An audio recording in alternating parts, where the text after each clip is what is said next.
One of the, when it comes to owning a land, kuna kuanga na hii dhana ya kwamba that land is very expensive. It is true, I agree.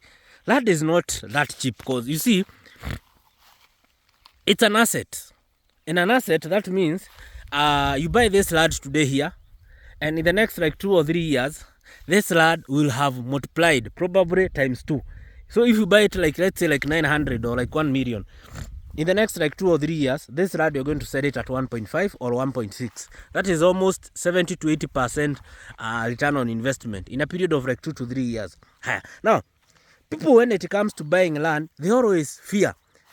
Nitakuwa natoa wapi 70,000, 100,000 every month kulipa hii ploti na niko na majukumu zingine. Worry not. Tuko na hii plan, tuko na hii program. Ile program yenye tunakuruhusu ukuwa unalipa kila siku 1300.